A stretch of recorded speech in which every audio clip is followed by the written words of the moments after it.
Bom dia, nono ano. Como é que tá todo mundo? Tá todo mundo bem? Nós vamos à aula de hoje, né? A abertura da segunda unidade. Vamos falar assim, como abertura. A primeira unidade nós paramos em reações químicas e a segunda unidade começa com a aplicação dessas reações químicas, né? Onde é que nós vamos utilizar essas reações. Só que antes de começarmos a explicar o assunto, para que vocês consigam compreender, eu resolvi falar um pouquinho, né, tipo, trazer uma retrospectiva de tudo que a gente viu na primeira unidade, certo? Para relembrar um pouquinho a cabeça de vocês antes de a gente começar esse novo conteúdo.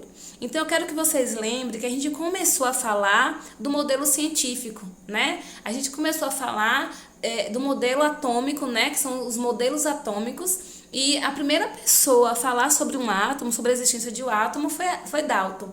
Dalton tratava o átomo como uma esfera, né, algo circular, redondo, que era maciço e indivisível. Só que depois de vários estudos, outros cientistas entraram na parada e viu que não era dessa forma, que tinha algo ali mais que poderia completar. Aí depois de Dalton veio o Thomson, depois de Thomson veio o Rutherford e por fim veio o Bohr. Só que como Bohr verificou que o que Rutherford estava falando era verdade, o que é que ele fez? Ele só fez apenas complementar a ideia inicial de Rutherford. Então o átomo ele deixou de ser aquela esfera maciça e indivisível, né?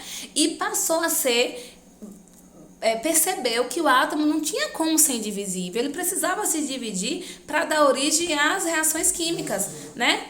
A todas as substâncias químicas que hoje nós temos no mundo. Então, aí o modelo de Rutherford e Bohr ficou assim: o átomo ele tinha um núcleo, certo? No núcleo ficavam os seus prótons e os nêutrons, e ao redor do átomo ficavam todos os seus elétrons, certo? Onde o átomo agora passava a ter cargas positivas e cargas negativas. Mas a partir daí, aí que veio, já que agora nós temos os átomos, que veio a ideia de uma tabela periódica, né? Onde é que nós vamos organizar todos esses elementos? Precisava de organização. Então aí, dentro da tabela periódica, é que ficou a organização de quais são os metais, quais são os não metais, quais são os gases nobres, onde é que eles vão estar na tabela. Então, por isso que a tabela é organizada em grupos e períodos, para que fique, né, claro do que são, quais são aqueles que conseguem se combinar com aqueles que se combinam com outros grupos, quais são aqueles que ficam isolados na natureza e não fazem combinação e que não precisam de ninguém para conseguir sobreviver ali. Então isso tudo foi explicado, né? Foi explicado, foi revisado, foi passado atividade, só que é importante que hoje vocês tenham essa ideia fixa na cabeça de vocês. Aí passou a falar do elemento químico. Então o elemento químico a gente sabe que tem elemento químico, o elemento ele é visto, né? Ele foi formulado, vamos dizer assim, com as iniciais das letras do nosso alfabeto, certo? Então nós temos o oxigênio, que tem como a letra O, aí o oxigênio tem o seu número atômico e tem o seu número de massa, aí nós temos o hidrogênio, nós temos o hélio, nós temos o manganês, o magnésio e vários outros da tabela periódica que nós já vimos. Aí, a partir dos elementos, nós temos agora as substâncias. Temos substâncias simples e substâncias compostas e elementos químicos. Então, há uma diferença. Quando eu falo de elemento químico, eu falo de apenas um elemento químico. Se eu colocar aqui em ordem as letras H, O, HE, HO e HE. Então, H eu sei que é o hidrogênio, certo? O eu sei que é o oxigênio.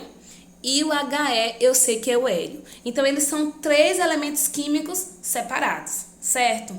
Mas, se eu começar a ter agregados de um mesmo elemento químico, quer dizer que eu não tenho um elemento químico. Eu vou ter uma substância simples. Por exemplo, o oxigênio sozinho é o oxigênio. Mas se eu tiver o O2, né? O O que é o elemento que nós estamos falando. O 2, que é o índice que fica abaixo, quer dizer que é a quantidade de elementos químicos que tem ali. Então, se eu tenho um O2, eu não vou ter só um elemento, eu vou ter um gás oxigênio. Então, quer dizer que ali não é mais um elemento químico, ele tem um agregado, ele tem vários elementos entre si. Então, quer dizer que ele vai ser um gás oxigênio, uma substância simples. Se eu tiver o O3, né? Eu tenho um agregado de elemento químico de oxigênio, já vou ter o gás ozônio.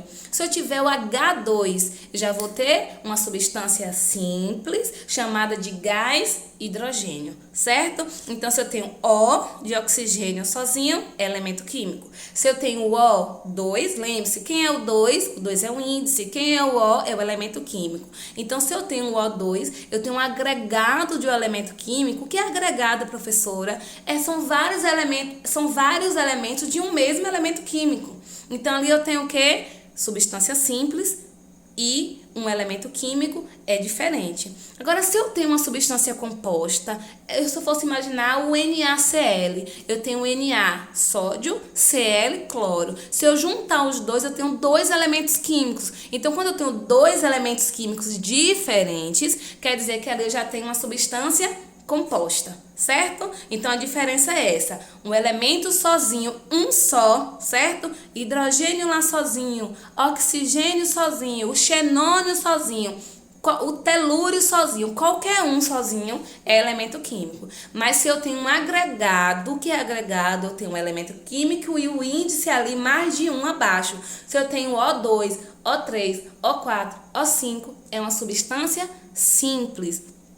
Por que, professora? Porque é uma substância de um mesmo elemento químico, só que eu tenho agregados, que já é diferente. O que é uma substância composta? A fórmula da água, H2O. Eu tenho 2 átomos de hidrogênio e um átomo de oxigênio. Então, ali é a substância composta, eu tenho elementos químicos diferentes. Substância simples, quando tenho elementos químicos iguais, certo?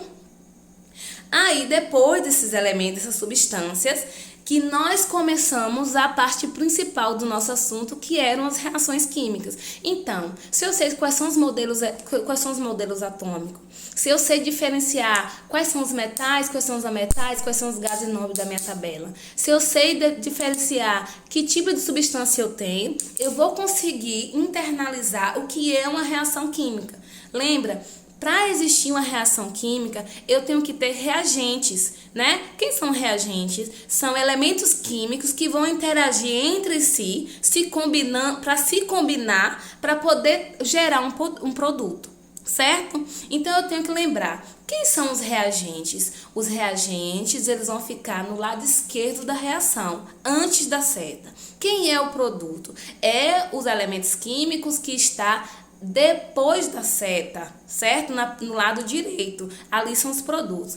Quem são os índices dessa reação? São os númerozinhos, a quantidade de elementos que eu tenho. Se eu tenho H3, se eu tenho O4, então quantos átomos de oxigênio eu tenho, professora? Eu tenho 4. Quantos átomos de hidrogênio eu tenho?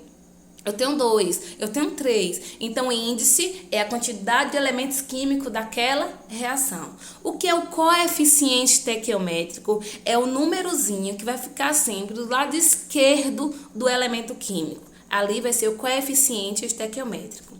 O que é a seta? O que é que ela significa?